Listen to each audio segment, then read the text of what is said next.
Inter సర్టిఫికేట్ల కోసం కాలేజీకి వెళ్లిన ఓ విద్యార్థిని తోటి విద్యార్థులు చితకబాదిన ఘటన ఒంగోలులోని వీనస్ జూనియర్ కళాశాలలో జరిగింది. ఇంటర్ పూర్తయిన హర్షవర్ధన్, చరణ్, రాకేష్, నరేంద్ర సర్టిఫికేట్ల కోసం కళాశాలకు వెళ్లారు. హర్షవర్ధన్ పక్కకు తీసుకెళ్లి మత్తుమందు కలిపిన కూల్ డ్రింక్ తాగించారు. అనంతరం ఓ క్లాస్ రూమ్ కు తీసుకెళ్లి హర్షవర్ధన్ ను చితకబాదారు. దాడి చేస్తున్న దృశ్యాలు క్లాస్ రూమ్ లోని సీసీ కెమెరాల్లో రికార్డయ్యాయి. హర్షవర్ధన్ తల్లిదండ్రులు ఒంగోలు 1 టౌన్ పోలీస్ స్టేషన్లో ఫిర్యాదు చేశారు.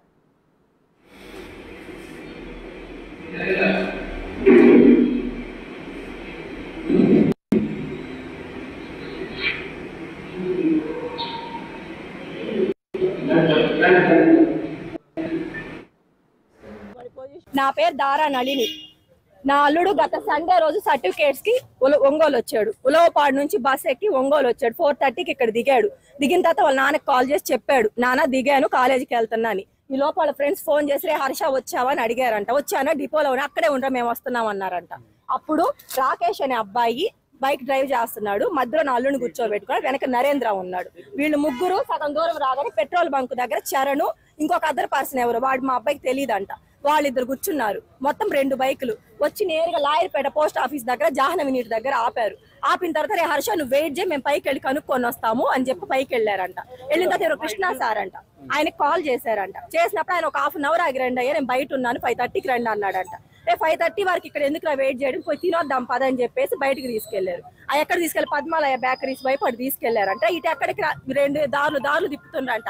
శ్మశానం రూట్ వచ్చిందంట, చెరువు వచ్చిందంట.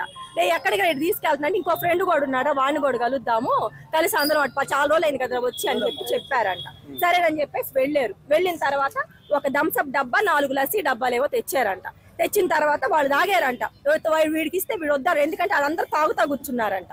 మా వాడు ఆ పొజిషన్ వద్దులేరా అన్నాడంట. వీళ్ళు తాగారు. తాగిన తర్వాత మళ్ళీ బండెక్కించుకున్నారు మా అబ్బాయిని. బండెక్కించుకున్న తర్వాత మా అబ్బాయి ఉండి వాళ్ళు కూర్చున్నాడు. ఒరే నువ్వు ఎట్టా వచ్చావు కదరా, ఇదిగో తాగురా, మేమందరం తాగే, మాకేమన్నా అయ్యిందంట, లస్సీ డబ్బానే కదరా, తాగురా, నువ్వు ఇంకా తినకూడదు తినలేదు కదా సరిగా అంటే సరేనని చెప్పి తాగాడంట. తాగిన తర్వాత నుంచి మా అబ్బాయి స్పృహ లేదు.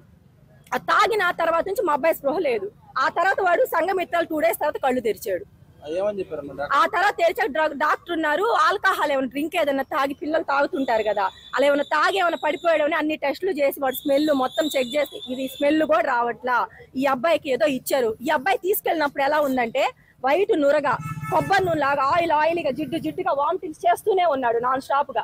డాక్టర్లు అంతా కక్కిచ్చారు. కక్కిచ్చాక కూడా వీడు ఎందుకు ఇంత మొత్తుగా నిద్రపోతున్నాడు మాకు అర్థం కాదు, ఇంత ట్రీట్మెంట్ ఇచ్చాక కూడా మేము టెస్టులు చేయాలని చెప్పారు. ఆ టెస్టులన్నీ చేశాక వీడికి ఏదో ఇచ్చారు డ్రగ్ టైప్ లో.